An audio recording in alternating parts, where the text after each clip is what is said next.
Welcome to Recently Logged, where this week there's a knock at the cabin.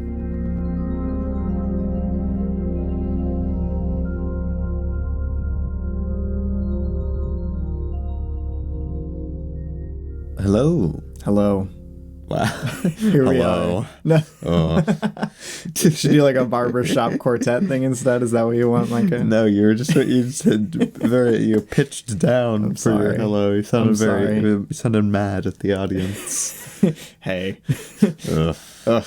These guys again. This whole thing. Yeah, that's how you sounded.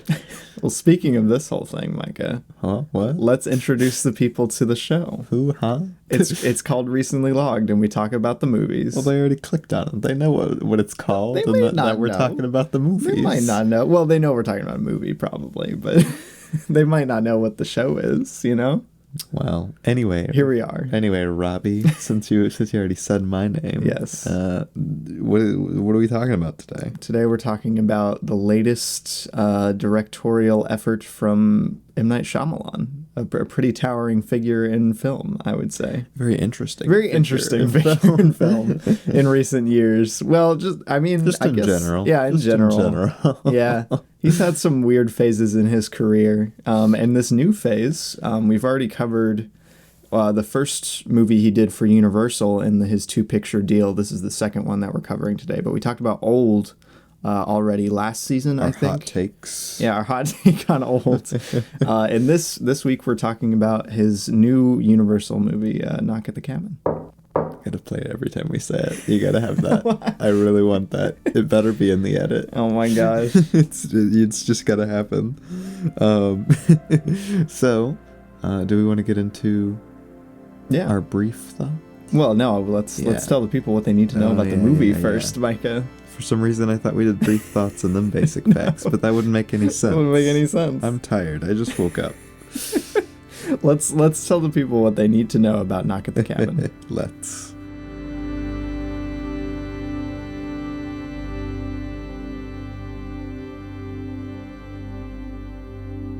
All right, so again, we're talking about Knock at the Cabin, which is a 2023 film. It is rated R. It's an hour and 40 minutes. Its little IMDb description is, while vacationing, a girl and her parents are taken hostage by armed strangers who demand that the family make a choice to avert the apocalypse. Yes. Its cast features Dave Bautista, Jonathan Groff, Ben Aldridge, Nikki, Amuka-Bird, Rupert Grint, Abby Quinn, Kristen Q, and others. Very and nice. That's like all of the main cast. I was going to say, that's like pretty much the cast of the movie. It is directed by M. Night Shyamalan, and it is written by... M. Night Shyamalan, and then there's the two people who wrote the original initial draft of it, and the book author. I was about to say, book well. author Paul Tremblay. Yes. And then the other two screenplay people are Steve Desmond and Michael Sherman. Yes. Pretty cool. any other people of note? Or? The cinematographer, I don't remember his name, but I'm very fond of his work. He's the guy who shot Greener Grass as well. There's two cinematographers credited on this. One of them is Jaron Bloschk, which is Robert Eggers' cinematographer. Very nice. Yeah, I remember you mentioning that back when we first watched it. And then the other is Lowell Mayer, I think. Interesting. Who is the Greener Grass cinematographer, which is very interesting combining their styles. Right? No, it feels like a really good marriage of their styles, actually. That's actually really neat. Because you get some of the cool motion and framing from Eggers' cinematographer. I can't remember his name. And you get a lot of the more surrealist stuff and the kind of the way they use light with the Greener Grass guy. Yeah. I wish I remembered their names. I'm so sorry. I'm a big fan of your work. I just said them. I know. I forgot. Very interesting. A lot of the people who worked on this haven't worked on much else. Mm-hmm. Even those two cinematographers are not They're super pretty new. prolific. Yeah. But a very interesting crew to bring to the movie. Very good crew. Oh, and I forgot his daughter is credited as under additional direction. Hey, nice. So that's pretty cool. Yeah. I think she's directing. I think she's like straight up directing a movie. I think he was producing. Yeah, I believe so. Yeah, The Watchers. The Watchers, that's right. Yeah, pretty that's exciting. Cool. I think it's cool. But yeah, now that's what you need to know. That's what you need to know about Knock at the Cabin. Now let's get into our thoughts on Knock at the Cabin. Let's do it.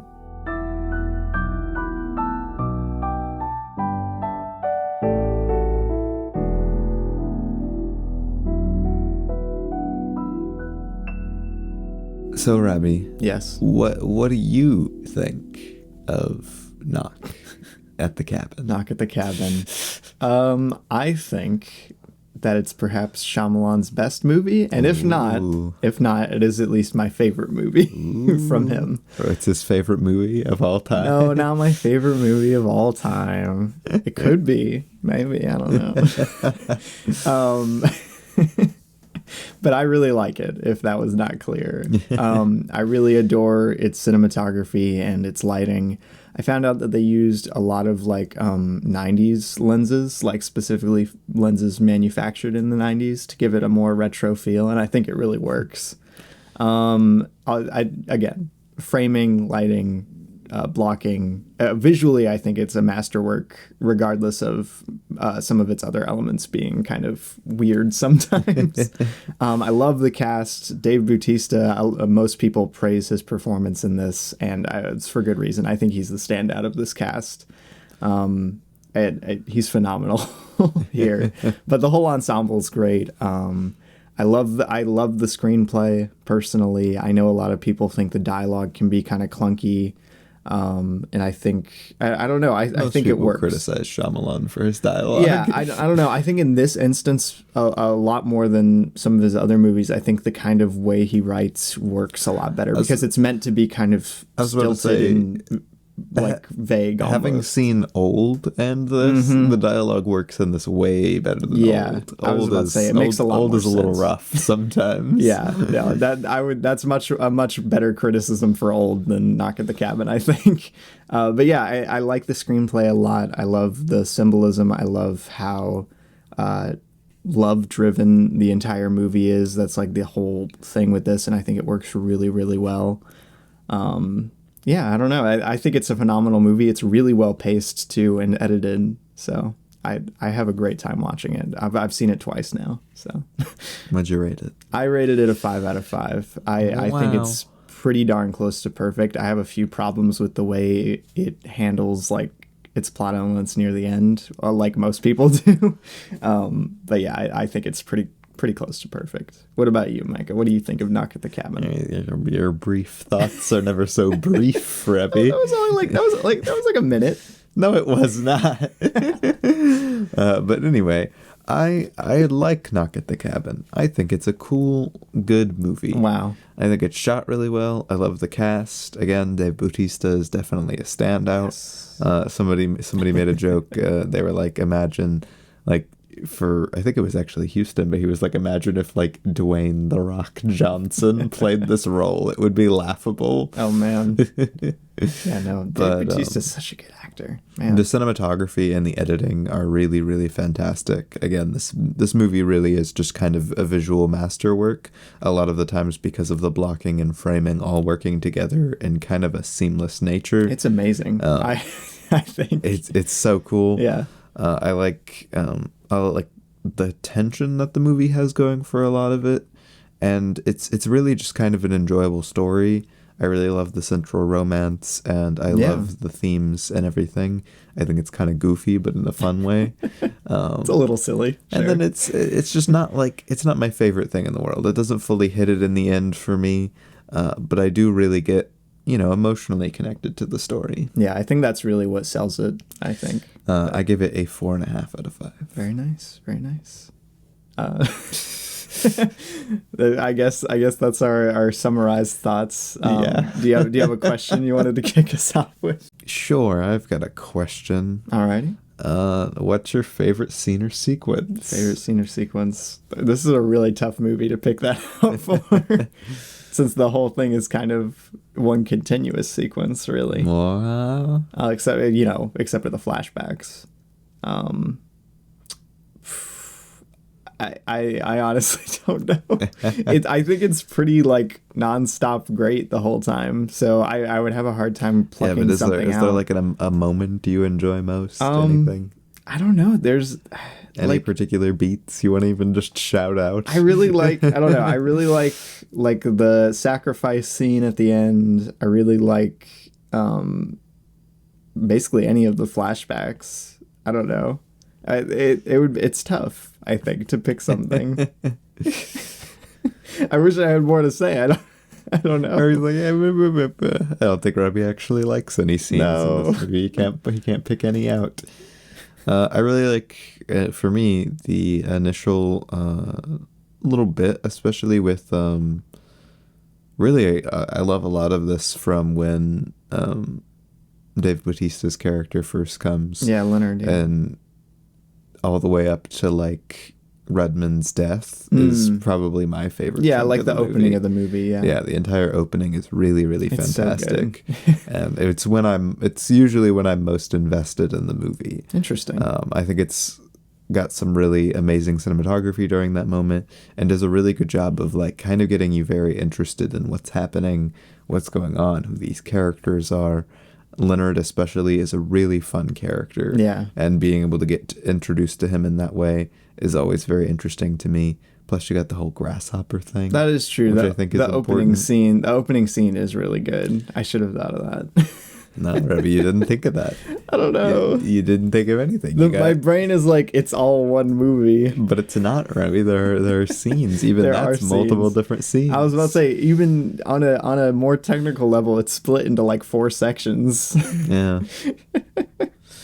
But yeah, no, I agree. The opening scene is very, very good. I really like, I don't know, I just get very emotional at the end. I get very emotional throughout this movie, though. See, I don't get that emotional. I get emotionally invested. I teared up like 3 times during this movie. I'm like, oh man. That did not happen for me. But segue. What do you think of the central theme and romance of like, I don't know. I feel like we're doing this again where we're like, oh, let's talk about the representation of a movie that doesn't represent us. Right. But what do you think of the central themes? Because I think they're very interesting, having to do specifically with romance. Yeah, I'm pretty sure that this is relatively unchanged from the book, because I was like, I wonder if it's like this in the book. Interesting. But like, I know Shyamalan changed the ending at least slightly. He made it less vague and dark, apparently, which maybe is for the worst. I don't know. But as for like representation, I don't know. I feel like this is pretty tasteful as far as that goes. Really, the only thing I ever see people complain about in terms of actual representation is the fact that they never kiss in the whole movie, which is still kind of goofy. Yeah. Like, it's a good romantic representation on screen. I was about to say, for those who haven't seen the movie, the 2 main characters are a gay like couple. Yeah, it's and they have a daughter and everything. 2 gay dads. Yeah, 2 gay dads. That's what the movie's kind of about. Yeah. But it's very interesting to have a movie about 2 gay dads, and then they don't kiss at all in the entire movie. Not in the flashbacks. They tease it so hard. Not anywhere. Which isn't like inherently a bad thing. Yeah, not necessarily. But at the same time, you know, I squint at it. I'm like, what's going on over there? Yeah. But at the same time, Jonathan Groff and I just lost his name, Ben Aldridge. Really sell the performances on this. Their romance and like their chemistry on screen is fantastic. It's so good. They're so good to watch. I mean, that's what sells most of the movie, honestly. I love their flashbacks. Jonathan Groff especially, and I'm not a big I've never been a big Jonathan Groff guy, but I really love his performance in this. He's amazing here. I honestly like having seen I don't know, mostly voice acting roles from him and like Hamilton. I think this is like easily his best thing that I've seen. Yeah. He's amazing here. Like, he brings such a nice, like, grounded, empathetic performance to this movie, which I did not expect. When I heard that Jonathan Groff was going to be in a new M. Night Shyamalan movie, I'm like, what? But it's very interesting too, because not just representation. I wanted to talk about like kind of the themes that plays into, because it's very interesting in the movie how they use the fact that they're gay to kind of tie into the fact that, I mean, what is Andrew thinks they're being specifically targeted for that, and like that plays into a lot of how they handle the situation. No, I was gonna praise this because I think that this is one of the few stories I know of where, like, you know, the LGBTQ-ness of it all is like a vital to its plot and very like good, I think. Like, I don't know, it's very impressive, honestly, because you couldn't tell the story the way it's told at all without them being a gay couple. I was about to say the way the kind of the whole crux of the movie is that their love for each other and for their daughter is so pure that it like is the saving grace of humanity. Which I think is awesome. I was going to say is a pretty beautiful message. And I think it ties really well into the tension of the movie, especially with Redmond, or I guess O'Bannon. O'Bannon, exactly. Which is kind of weird because O'Bannon's not a very common name, but O'Bannon is the writer of Alien, worked on Jodorowsky's Dune, something I've been doing a bunch. I was about to say, what does this have to do with Knock at the Cabin? No, I'm making a video on Dune, and that's all I've been thinking about for a while. So that's just where my mind went when I hear O'Bannon. Very nice. But yeah, no, I think it's I don't know, I think it's pretty brilliant. No, I really love how it's used for tension. I love how it's used for representation and how they frame it in a more positive light. No, it's and just the way the leads use their performances to carry the weight and emotional like oomph of the movie. Yeah, no, like I said, I think the whole reason the movie works so well for me, like obviously I think it's very well made, but I think part of that is just how like amazingly well performed the two central parts are. Yeah, on top of Dave Bautista. Who is just fantastic in this. Right. This is such a good role for him. Yeah, no, he has like this like towering figure in like every shot of this movie. Yeah, it's really funny. Which is great. The way they frame him, because they're constantly like using his body to cut off the frame with how big he is. Yeah. And like his head is often cut out of frame because they're framing him as being so big. Right. And like, no, he's very imposing, but in a very like gentle kind of way during a lot of this movie, which is not an easy thing to pull off. Exactly. Even in the opening, he seems just massive. Which, I mean, he's a big guy, but he's like, this movie and its blocking and cinematography just make him huge. Right. And it's actually funny because you pointed out later in one of the scenes they have him framed like very differently and he looks tiny. I was about to say when they have the gun and they like push him into the bathroom and lock him in there, he looks so tiny right before they close the door. It's very good. Where like one of the funniest things in this that I think works super well in the movie, but it always makes me laugh, is that during like one of the main scenes, they use his head to cut off the side of the frame so then they can do a shot on Andrew and a shot on Eric, there you go. I always forget his name. And like using his head to cut the frame. Yeah. And it's really funny. It's pretty cool. But it looks really good. I was about to say the way they separate Andrew and Eric like visually for a lot of the movie is pretty impressive, I think. Yeah, like with how tight and claustrophobic the movie is shot, it gives a lot of separation between them. I was about to say, and when they eventually like are in the frame together, it feels a lot more meaningful. Yeah, I don't know. Kind of crazy that they didn't kiss before dying in each other's arms. I don't know, man. It's so good. It's so good. Yeah, it's just kind of it's just a goofy thing. I'll always just laugh at that. Yeah. But do you have a question? I feel like I did, and now I forgot what it was. Oh yeah, you mentioned that you really like the crickets, Micah. Is there a particular reason? Right? Grasshoppers, yes. A Crickets. Those aren't crickets. Those aren't crickets. They're too scary to be crickets. Well, I think it's just like it's not a big thing. I didn't think we'd have like a whole question. Well, okay, but no, I'll answer. I have a more well-rounded question about that. Okay. What do you think of the imagery and like some of the metaphors and stuff that are present in this, because I think that's a much better question. I was about to say that's a big element of this movie for me, is a lot of the biblical like stuff that they pull from and a lot of the metaphorical stuff that they pull from throughout this movie. So I was just wondering what you thought of that. Well, I think the grasshoppers are a really interesting framing, because I don't have any solid thought for it yet, but both times that I watched it, I just thought, especially on a rewatch, I thought of the fact that they show these grasshoppers who are getting put into this trapped area together, and like kind of the way humans would think about having a container of grasshoppers, and the way she talks about just wanting to learn about them and everything. It kind of makes me feel like that's kind of a little metaphor for what the theoretical god of the world is doing to them in the cabin. Yeah, no, I thought, especially towards the end of this movie where Andrew and Eric are like arguing at the end about like whether or not they should do it.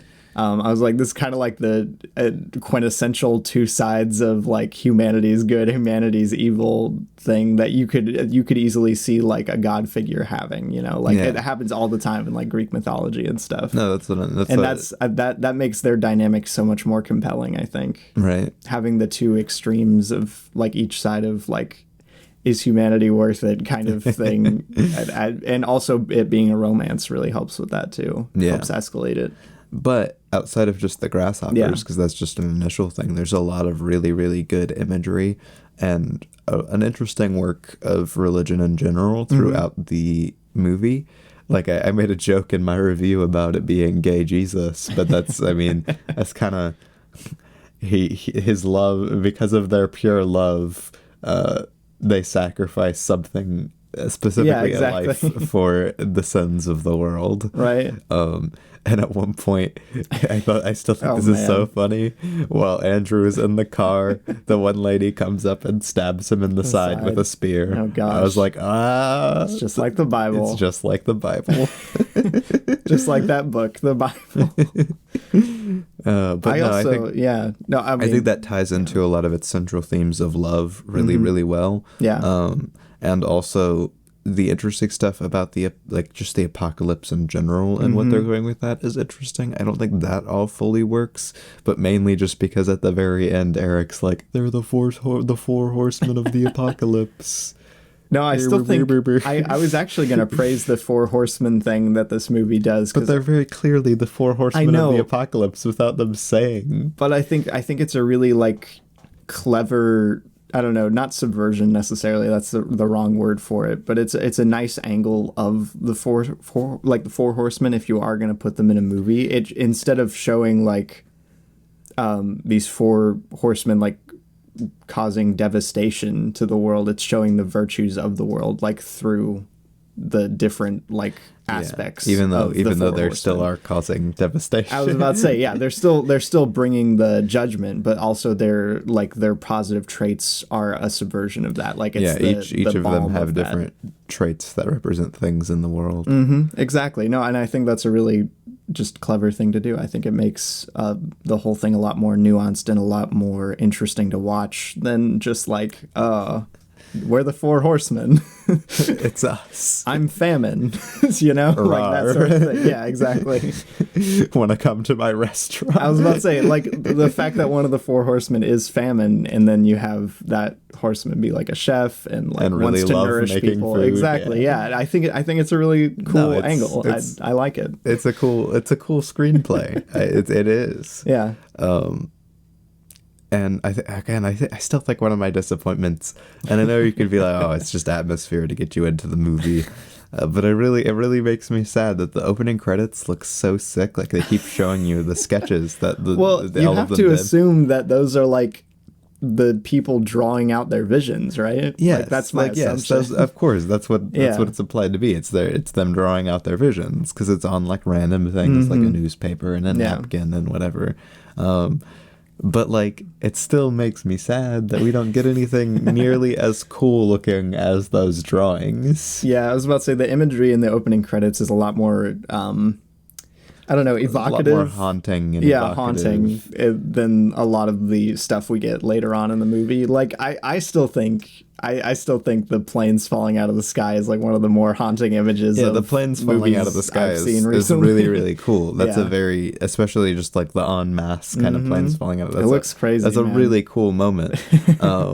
But like at the same time, you don't get any of like the mangled bodies like you see in the opening or anything like that. Yeah, it feels kind of, honestly, in general, and I like it feels kind of toned back. Really? Yeah, like, again, you mentioned that this is like M. Night Shyamalan's first rated R movie since The Happening. Yeah. And it sure doesn't feel like one. No, it feels like a PG-13 movie. But like, even in the ending, I think that's one of the things that I really don't like about the ending is I feel like the ending just feels kind of like goofy. Like after the planes fall, like what happens next doesn't really feel like, I want it to feel like more like sinister and like, oh no, everything is ending, not like a cloud with some lightning. I don't know, everything's catching on fire, like. Yeah, I don't know, I wanted it to get like darker and like to get more intense. Dark. I don't know. And oh, you're saying like tonally darker, not visually darker. Well, I'm like both. The clouds are making it dark. It does not get that. It looks like an overcast day, not like eternal midnight. That's funny. You know? Yeah. No, I get what you're saying. Like, it does feel a little toned back for the apocalypse. I don't know. That I don't really know how you would change it. Yeah, it just didn't feel as like grandly apocalypse as I wanted it to. Interesting. I think that's something in general that kind of hurts the movie with the way they play their cards. And just like the reveal about everything and how fast it wraps up the stuff about the apocalypse. That is like a bit 2 of a shame, minutes before like it's permanent. I was about to say they've given themselves a like plot clock that they have to decide before then, so we don't really like have enough time for like apocalypse stuff. Yeah, like the apocalypse, the coolest things we get from the apocalypse stuff are the news reports. Yeah, I was about to say in the news, I really like the TV segments in this. I think they're great. It's a really cool way to do it. Good fried chicken without the guilt. Dude, the air fryer. I think this might be Shyamalan's best cameo, besides maybe his old cameo. I was about to say, you said old was his best cameo. I know, he keeps one-upping himself, Micah. Yeah, no, there's just something that bothers me about it, that it doesn't feel like it quite earns the rest of the movie. That's fair. Which I feel like is a pretty common sentiment from this movie. That's really my only criticism of the movie, is that I wish it was a bit more like grandiose near the end. Most people I know anyway, even if they aren't like just completely like, the dialogue, kind of a lame movie, most people I know really, really love most of the movie. Yeah. Because it's it's just really it's good. It's a really well-made movie. Its tension. It's incredibly well-crafted. Its filmmaking and its performances. It's all really, really good for a lot of the film. And it does a really good job of like, you know, giving you good tension, getting you questioning. I'm still shocked at how well-paced it is. It's very well-paced. Yeah. The movie breezes by. And the flashbacks don't drag at all either. Yeah, no, the flashbacks are really great. I love, like, it would not work nearly as well without the flashbacks. Right. And then, like, you just kind of, I don't know, the ending just kind of happens. Yeah. No, that's really honestly the only thing that bothers me about this movie, is that the ending just kind of happens, and I like the ending, but like it doesn't play out quite the way I want it to, like in feeling. Yeah, which is strange. I don't know. which I have another question though, because I know this is going to be an interesting question though, because this happened with me personally, but I don't think it happened with you. What do you think of the central, like, quote unquote mystery or twist or whatever you want to call it? I think it's a really clever way to like handle this story in the context of Shyamalan's career. Like, I think this is a really smart pick for him as a filmmaker, because it plays into his like classical, like almost stage play sensibilities a lot of the time. And I think it's a really smart, like, I don't know, I feel like he's kind of giving a statement to critics of his work in the past. Not necessarily like a defense of his old movies. You critics. But like, no, yeah, he's standing up there. No, I don't know. I just think the fact that this movie doesn't really have a twist is a really good thing, like in the larger context. It doesn't have a twist, but it has a central mystery. It does have a mystery. Like half of the tension is by getting you to guess, like, are they making all this up? I was about to say, are they crazy? Are they targeting him? Is Redman really O'Bannon? Yeah, like, all of that stuff. No, and I think honestly that stuff is like the like meat of this movie. It's not like the crucial part of it, which I think is like the love stuff, but like I think it's a really good way to ramp up the tension and keep people interested like the whole time they're watching this. I'm constly engaged. Which, honestly. Though it's really funny that O'Bannon was like, oh man, he's like, oh man, I gotta come up with a new name, and he's like Redman. He's like, I'm wearing a red shirt. Redman. I do think it's quite funny. I gotta say, I really do like Redman's character. But I did not expect to. But yeah, no, what I was gonna mention was this wasn't as big of a problem with me on a rewatch, but on a first watch, I think the tension of the movie didn't quite fully work, and I actually got kind of bored at certain parts. Which is a real shame, because I think it works really well. It worked really well. I just never doubted that they were correct. Like, I just figured that was just what the movie was going for. Darn. So that was what was happening, and I would just. You robbed yourself, Micah. I didn't rob myself. That's just what I grabbed from the movie. I was just like, yeah, they're probably right. Otherwise, this would be a weird ending to the movie. And I thought it would be kind of a lame twist for Shyamalan to go for, because I think it would have been a quote-unquote twist if they were wrong. If at the end it was revealed that there was no apocalypse. It would have been, yeah. So, like, I don't know. I just didn't think it would go for that from what I gathered from the movie. So for a lot of the first time I watched this movie, I was just like, that's Which just is how a it shame. goes. I don't know, Micah. We're living in the age of, not the age, but a age of religious skepticism and like deconstruction. I don't know. I think having like a central tension of your movie being like skeptic of like radical religious people is a pretty solid basis for tension in your movie. But I never grabbed that from it because they're not religious people. Like, I mean, they are. No, like literally two of them are explicitly like, I'm not really religious. Haven't been to church in forever. It's not. It's not like religion in like the sense of organized religion, but they are. They have beliefs about like the universe and everything and what they have to do. Is what I'm saying. Yeah, I know, but like that's not like that doesn't get me to really think about religious skepticism. Oh. I don't know. That's what I was thinking about. I mean, I think it ties into a good theme with Jonathan Groff's character being religious. Yeah. And I think that's a very interesting theme that could be tackled a lot more, is like LGBTQ Christians. Yeah, because that's a thing. Yeah. And poor guys struggling. Poor people, man. They get the short end of like every stick.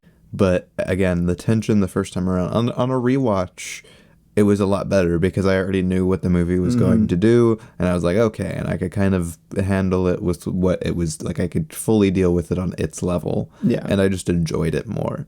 But on the first watch in theaters, I thought the central tension of are they correct or are they not was kind of stupid, because I don't know, maybe I'm a sucker, but like when they showed the tsunami, I was like, oh, well, I guess they're right. No, my God. Because the whole point of, I believe it's Andrew's character, if I'm remembering his name correctly. Yes. Is that like he's supposed to constantly be like, but I thought playing the benefit of the doubt. His doubts were kind of stupid sometimes. Yeah. Well, some of them, sure, but like I don't know. I thought that like feeding the audience a possible way like that it couldn't be true is a smart way to keep people interested. No, I think it's a smart way to keep people interested. It just didn't work for me when I was watching it, because I thought his arguments were kind of stupid. I thought it was so funny, Mike. I'm like, Andrew's whole character, he's basically just like a Reddit movie fan. He's like, well, that's dumb. You could have done that kind of thing for like the whole movie. Yeah. It's, I don't know. I think it's very interesting in the context of Shyamalan's career with how many people view his movies in such a like a cut and dry like plot fashion. Well, yeah, I think it's you're like, this is dumb. I think it's an interesting thing too, because again, I think Houston mentioned it in his review. I read his review last night, so I'm thinking about it. Houston Coley, baby. But he mentioned the fact that like a lot of things kind of go unexplained in the movie, and even even once you know how it ends, that honestly like just raises more questions. So even though they annoyingly like explicitly tell you like, oh, these are the the four four horsemen horsemen of the apocalypse, here are the things they represent, here are the things they were doing, here are what's happening. Yeah. Even though they do that, there's still, for the majority of the movie, even watching back, quite a bit of mystery on what's going on, like the figure in the light, I love that a lot shot. of the I love unexplained that shot things so that they much. know, and like the weird ways things go about with the tension. And it could be viewed by somebody who, I don't know, was lame as like plot holes in the movie. No. But No. I'm pretty sure it's supposed to add to the like mystery and kind of interesting stuff that's happening there. And I think it really effectively works by, even on a rewatch, you're not just like, here's how everything's happening. Here's this, here's that, this will happen. I was about to say it doesn't lose any of its intrigue and like mystique on a second watch for me. Yeah, no, it really does. Like I said, I think it was honestly increased for me because I knew where it was going. I was about to say, because you actually like, you know, for sure, you're like, yeah, they're telling the truth. They got to get these people to believe them. And like all of these like tiny things that keep happening in the background and like the way they speak and their dynamics. I don't know. It's a very engaging movie for me. Yeah, it's very well. neat. I think on a rewatch, it's honestly better, which is why, because on an initial watch, I gave it a 4. I upped it to a 4.5 this rewatch. I gave it a 5, but I gave it a 5. I don't know, man. When a movie makes me cry this much, I'm like, it's probably. I wasn't even close to tearing up anytime I watched it. The flash forward, the love confession scene. You get, I don't know, any scene with the main romance or when they're like talking about their daughter, I'm like, ugh. I mean, yeah, it's really sweet. It's so sweet. But I'm not like crying about it. I'm crying about it. Like I'm crying about it. Yeah. Oh man, I love it so much. Like I said, my favorite Shyamalan movie. One of my favorite Shyamalan movies, I would say. Do you have any other questions though? I don't know. We mentioned how good the blocking was. What do you think of like the general like action stuff? Because there's some like tussles, I suppose, in the movie. Some fights, some combat. I was just wondering what you think of like how people move and like. I think it's good. I think it's really funny sometimes that the action gets super Shyamalan-y. And just like in the most Shyamalan way possible. That's funny. And the most I directed split in glass way possible. I choose to forget about glass personally. But like the style that he leans on so hard in those movies is brought out whenever they get into like a fight. Like when Andrew's punching Redmond and everything, and it gets the what is that called, a snorri cam, I think, on Redmond. I do not know what you're talking about. So that's a camera that's fixed on a person. Where things are like moving around them. Yeah. No, I think you're right. Creates that effect. Also a very interesting use of that, because typically it's like on somebody's face or on something like that, but it's on his back. Yeah. While he's getting punched, which is a cool shot. But even that, and like the whole axe and the camera, I love it, man. which is stealing shots from my hit comedy short film. Your hit comedic short film Citrus. Yeah. Yes. Of course. A very original shot that we came up with when we were shooting that movie. It's true. We were geniuses. Of course. No, I just think it's funny that in the action and everything, like a lot of the Shyamalan-isms come out a lot in his style. But I do have to say that like I will have to say later the cinematography and the way everything's shot kind of lends a new feeling to it. It doesn't feel like a rehash of his old stuff. No, that wasn't. That's not a criticism of the movie. I just think it's funny. Yeah. Really, honestly, the coolest thing about any of the individual physical action scenes is the fact that it's just such a well blocked and shot movie. Well blocked, they know always where to put the camera and where to put the actors to make it the most tension that they can give it, which is very impressive. Like, just at any moment, the movie just feels like every moment was blocked. Like every single moment felt like it was planned and blocked. I was about to say there's this great moment with Andrew when they're still tied up, and it has Andrew framed like all alone on one side of the room, and it has like everyone else on the other side with Eric. I was about to say, but you get also like the focal divide between Eric and the rest of the group. So it's like it has like this middle ground. It's a really smart way to block out like that dialogue sequence. No, and even any of like but there's so many instances of just like smart blocking like that. Any of the action scenes too, especially with Leonard and the way they frame him as being so massive. Any of the action scenes where you get him in it, he feels like such a insurmountable thing that they have to get around if they want to do anything. He is literally taking up the frame. He is like even though he is a pretty passive person, right? He is just so big in the frame that he feels like the most like, oh man, how are we ever going to get past this with the way they frame him? Yeah, no, and it's amazing, man. And he's also, even though he's the most, he's probably the most grounded of any of them, but also the strongest believer of any of them. Yeah, exactly. No, I think it's such a smart way. Such a smart way. Such a smart like use of Dave Bautista and the way they shoot like his characters. Yeah, I wouldn't want anyone else to play this from his physicality and his emotion. And like, he's such a good actor, man. He blows me away every time, which I found on multiple like sources when I was reading up on this that Shyamalan specifically wanted him because he saw him in Blade Runner 2049 and wanted. He's like, I want that guy for Leonard. I'm like, that's great, man. Well, Blade Runner 2049 is like the movie that like opened people's minds to him being a really good like emotional actor. Oh my goodness. I hate to say it, Micah, but his performance here is much better than his work in Glass Onion, which is also good. Yeah, no, I'm just talking modern. I don't hate to say it. His performance is much better here. Better. I really love his. I mean, he's fun in Glass Onion, but Glass Onion isn't like a standout for its performances. I don't think. No, I know. I just thought it was interesting since there's another like modern movie where he didn't really like blow me away, but he is also fun. You know? No, I really like him in Glass Onion. I will say I really like his sacrifice scene in this movie too. Right, it's so good. It's one of the best ones, I think. Man, and that shot, I just love his character in general. Dude, there's this like great like minute and a half tracking shot like where it pushes in and then slowly cuts off his head, like pushing down towards his like torso. And it's such a good shot. It's oh man. And it's paced just so perfectly. Yeah, during his little monologue and everything. Ah man, I love his character so much. I would take an entire prequel movie just about him. Leonard prequel. Just about him. It's like a sports movie. Being at a school, coaching some kids, being a bartender on the side. That's so good. That would be good. Give me that. Get the author to write a prequel novel. Get Shyamalan to do it. Oh no! And just tell him you can't do any thriller elements. It can't be actually connected to the story of Knock at the Cabin. It's just going to be a sweet movie. Okay, Micah. Then we'll get a post-credit scene with him having visions. Oh no! It would happen. It would. I guarantee it.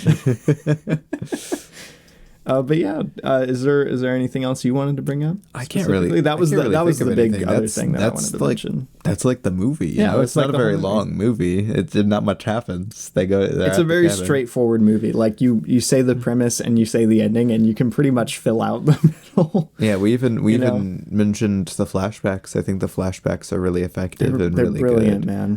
Because they're like, just brief enough that they don't interrupt the pacing. They're very short and they're very well placed.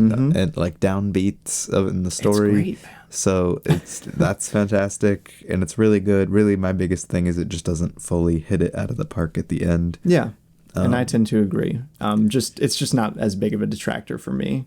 And yeah, I really don't understand the complaint about the dialogue in this one. I don't get the hate for this movie, just in general. I mean, people just don't like Shyamalan movies that much. So a lot of baggage is brought with people when they go to a Shyamalan movie. Watch the movie, guys.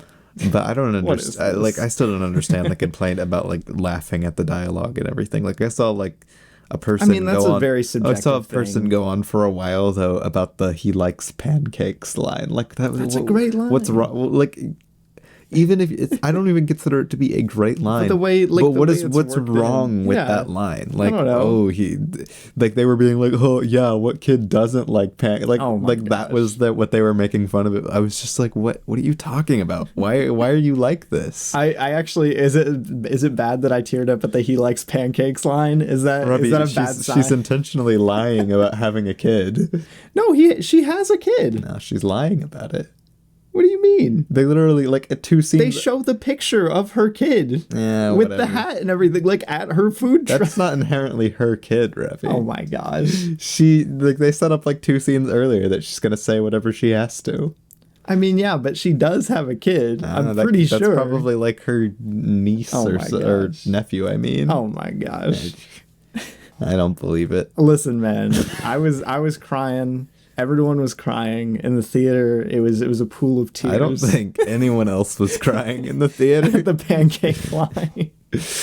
But no, I just don't understand. Like, I don't know. People get really weird with Shyamalan movies. I feel like a lot of people don't give them the time of day just because of the baggage and weird dislike towards him. I'm not saying that they're racist, but I'm not saying that they're not racist. Right. I mean, like, yeah, he's done some bad movies. I'll agree with that. Yeah. He's made some laughable movies, but he's genuinely a pretty decent director. He's a very talented director who gets... like weird hang-ups sometimes. I was about to say, we talked about some of his weird problems in Old, but a lot of those problems aren't present in this one because of how they wrote the movie. I don't think the dialogue's nearly as bad as it is in Old. Like, I don't know. Old is kind of silly. What are you talking about with this, like, with hating the dialogue in this? Like, it's just very simple. It's not like the best part of the movie. No. I wouldn't shout out the dialogue. I wouldn't be like, hey, shout out to the person who wrote the dialogue, which I assume was mostly Shyamalan. But I wasn't like, he said he likes pancakes. What a stupid line. What a silly line. Every kid likes pancakes. I'm dying in the studio, guys. I was about to say, Micah has not stopped coughing since we started recording. Yeah, my nose is running too. It's all bad. Okay. So let's finish this up. I'm about to just cough a bunch. Okay. I gave it a 5. I think everyone should go watch it. I think it's probably Shyamalan's best movie, if not maybe like his second or third best. So, what about you, Mike? Any closing statement? I gave it a 4.5, and I really love it, and I think it's very interesting. I wish it was just a twinge better, because I would really, really love it if it was. As is, it's a really, really fun movie, but it's not my favorite that I would like jump back to a bunch. Yeah. But it's one that I would definitely watch probably anytime, especially with how well it's made. Like, just all of the technical elements are fantastic. Yeah.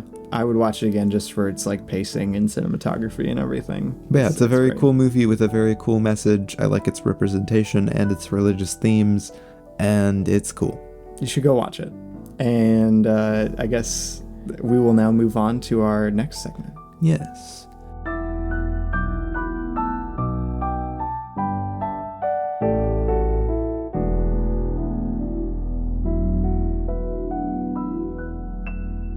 Alright, so for those of you who are new to the podcast or have just never listened this far, the What We Watched segment is a little thing we do at the end where we talk about all the movies we've seen since our last episode, and we give brief thoughts and ratings and opinions, and we have fun. We have fun. We have fun. Wow. This time we're going from the 8th, which was when we did Willy Wonka. Yeah, we May did the 8th. Episode. Yes. So we are going from the 8th to the, I guess, 15th. Current day. Well, the 16th, technically. But I mean, we haven't watched the anything 15th, today. right? So. Anyway, I guess, I'll start, because I have, on the 9th, I watched Jodorowsky's Dune. You watched it, Mike? I thought it was a missing movie, an unmade movie. Which is the name of a documentary that came out in 2013 about the production of Jodorowsky's Dune. And it was a very weird documentary. Very, very weird. Wasn't thrilled with it. It has no credited writer, which I think is a bad thing. And it really, really just comes off as like Jodorowsky propaganda. It's literally just a bunch of people talking about how genius their idea was and how holy the production was and how blessed and smart and ahead of their time and influential and like literally just amazingly great. Everything about the production was. And then they're like, but the studios just couldn't handle it. The studios they can't handle the truth. They can't handle Jodorowsky's intellect and his vision. He said the movie was going to change the world. I mean, is that a bad thing, Micah? That's not really a criticism. You're just stating what it is. Well, I think it's just a poorly one-sided... Oh, okay. Like, it's a very biased documentary that makes it very uninteresting to watch when clearly what they're talking about, they're making poor decisions as a production. And it's just a very weird tonal documentary to hear all of these people talk about how they're geniuses actually when the decisions they're making are just not smart. But it's still very interesting to learn about, but honestly, it wasn't a very good documentary. I gave it a 3 out of 5. Very interesting. Well, on the 9th, we went out to the theater and we watched a little film called Are You There, God? It's Me, Margaret, a.k.a. the best movie of the year. A.k.a. the best movie of the year over Knock at the Cabin. Yeah, it is. I hate to say it, but... But yeah, Are You There, God? It's Me, Margaret. Very, very cool movie. It's directed by Kelly Freeman Craig, I think is how you say it. I don't know. Just Kelly Craig. Look at her name. I don't know. Like, you got Dune brain. Like, how would you say that? Kelly Freeman Craig probably is how it's pronounced. Whatever. Anyway, the director of At the Edge of 17. The very talented director, apparently. And this is the first movie we've seen from her because we still haven't I haven't seen. We haven't seen The Edge of 17 yet, though I really want to. Yeah, especially after seeing this, man. And man, this is just really good. I didn't know the story, but I mean, it seems like it's a pretty faithful adaptation of the story, and it does such a good job of tying in its like religious themes and its themes of being an adolescent girl, right? And like tying those together and what it means to believe in God and grow up and the family stuff. I was about to say, it's stuff. Got so much to say about so many different topics, and it just weaves it all together in such a masterful way. The cast is fantastic. Understand. Kathy Bates, Benny Safdie, Rachel McAdams. That's crazy. Even Abby Fortson. Abby Ryder Fortson is really, really good. She's amazing here. Oh my goodness. So like, it's a very cool movie, and I finding out that the book was like banned and everything is so stupid. Why are people like this? So silly. Like why would they do that? Like, ooh, it's young adolescent girls talking like young adolescent girls. Ooh, puberty. Yeah, no. Scary. I honestly do. I get why it was banned back in the day, but like it's a little silly now. This book wasn't that old though. I didn't think. Like, it's not that old. No, it's not like. But like I don't know. I could even see it being banned nowadays. Yeah, it's just for dumb reasons. Stupid. Yeah. I don't know. I think it really annoys me. I think that's stupid. But I think the movie is genuinely really sweet. It's amazing. And really well tied together. Surprising. Like, I don't know, for some reason shocked. It feels like it should be worse than it is. Like, I'm like, oh yeah, Are You There, God? It's Me, Margaret. That's a kid's movie or something. I don't know. Like, there's just something in my mind that's like, that shouldn't be that good, but it's really well done. Well, it manages to feel, I don't know, not juvenile is like a bad word for it, I think, but it manages to feel like very young spirited while also being very maturely written. Yeah. If that makes sense. No, it feels like you're watching a movie made for kids. Yeah. But it does a really good job at also bringing good questions and mature themes to the table. Exactly. Yeah, no. And I honestly do think it's the best movie I've seen from this year. Like this release. Yeah, at the moment it's my top movie of the year. It's so amazing. Go watch it. Do yourself a favor. Go watch Are You There, God? It's Me, Margaret. Definitely. There you are, Abby. Knock at the Cabin and Are You There, God? It's Me, Margaret. Having religious themes. Exactly. What's happening? I gave it a 5 out of 5. I thought it was I give it a 4.5 out of 5. Very nice. Then on the 10th. I rewatched After Sun. It's my first rewatch. Very excited to get back to it. It's such a good movie. I watched it with my girlfriend Haley, and she hated me for turning it on because it touches on a lot of things that are very personally emotional for her. And she was like, oh, we were having a nice, fun hangout, and then you turned on this, and I was like, oh, I'm sorry, but she did really like it. After Sun is literally crying in the club. Right. But she did like it. But it was, it was a lot for her. But anyway, I love After Sun. Probably one of the greatest movies ever made. Paul Mescal, amazing. The cinematography and the use of negative space, amazing. The direction, the editing, the pacing, everything about this movie, I think, is pretty much perfect and makes such a tragic but bitter, like, sweet, like, movie. It's so cool. It's so good. I love After Sun. After Sun rocks. Go watch After Sun. I gave it a 5 out of 5. Heck yeah. While you were watching that, I watched a Disney nature documentary called Growing Up Wild about little baby animals, and they were doing baby animal stuff. Wham, a baby animal. For a whole 77 minutes. That's what I imagine it was like. It's just like, wham, a baby animal. Well, there was like the baby bear, and they were like, wham, a baby bear. And there was the baby chimp. They was like, I'm a baby chimp. There was the baby leopards. You get the idea. Yeah. That's about what I would imagine. I gave it a 3 out of 5. I don't know. I liked it generally, but it's not anything spectacular by any stretch. It's just mostly, just whatever. It's nice to have on in the background, I guess. But yeah, Growing Up Wild, 3 out of 5. Whatever. I don't know. Then what, Remy? Then we sat down and we watched the Arrow 4K remaster. I don't know, retransfer. I don't know what it's called. Who knows? Of Dune. Dune. 1984. Dune. Yeah, 1984's Dune. I'm doing this specifically. Oh, look, I didn't notice. It's the Hand of God. Yeah, the Hand of God's on the poster. I didn't notice that. Come on, get with the program. I'm doing a video on this. I mentioned that earlier. Oh yeah, specifically on Lynch's Dune. Yeah, right. it's specifically on Lynch's Dune. It's very long, and I'm going to try and edit it today, so that's really exciting. But I honestly don't want to get into my thoughts on Dune. If you want to hear my thoughts on Dune, you can hear them. But I like Dune. It's exclusive now. I like Dune. I really do. But I gave it a 3. I also gave it a 3. It's got a very rickety first half and a incomprehensible second half. But I really do like its like visual effects and some of its casting and like I don't know, a lot of it's some of its casting. Yeah, I don't know, man. Some of its cast, I don't know about that. But I really like its effects and like art direction and everything. I can at least enjoy it for that, but outside of that, it's a very weird and kind of off-putting and unengaging movie. But I gave it a 3 out of 5. I generally enjoyed it, but I don't know how likely I am to ever watch it again, Yeah. And then I guess on the 12th, I watched a film called Distorted, very, very indie thriller with Christina Ricci. Blah. And it's not bad. It's not great. It's really well shot, really, is the biggest thing I can praise it for. Like, its cinematography is, I don't know, it's just surprisingly, like, competently shot. Like, I was just surprised.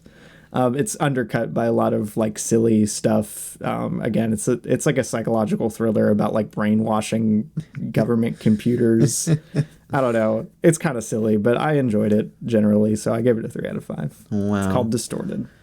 Then also on the 12th, we sat down and I rewatched and Robbie watched for the first time The Favorite. A much better movie. Yorgos Lanthimos, baby. Which, man, The Favorite.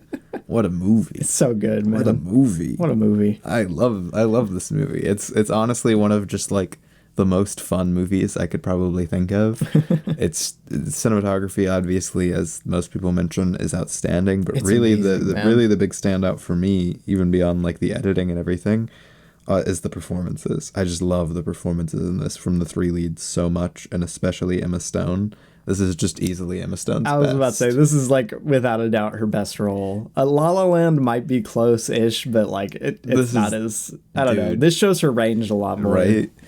I still was like cheering during that one moment when she like opens her eyes in the bed. I just think that's so sick. Like, this movie just gets me invested so much. I have some problems with it, mainly with its third act, but not enough to really get me to lower it. It's a 5 out of 5 for me. I muttered a few times like I'm like, this is the best thing ever made kind of thing, with only a twinge of exaggeration. But yeah, no, it's a visual masterwork. It's got an amazing cast. It's incredibly well written. I don't know. It's everything I could really ask for from a movie. I was about to say it's funny, but Honestly. it's got a good amount of tension. It's got a really cool ending. I love it so much. I gotta watch another Lanthimos movie. I gotta watch like The Lobster or something next. I think. Lobster, Killing of the Sacred Deer. But yeah, I gave it a 5 out of 5. I thought it was phenomenal. I also gave it a 5 out of 5.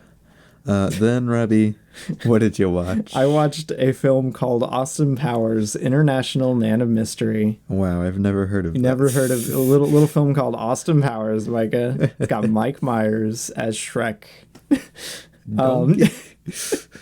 I don't know. It was a lot of fun. I didn't really know what to expect from it since I had never really seen anything from Austin Powers, like even like clips or anything. So I don't know. It's satire of like Bond stuff very plainly. Worked pretty well for me, and I thought it was funny. I don't know, and I thought the romance grounded it in a very nice way. Like, it felt like a very pleasant movie, which I was not expecting.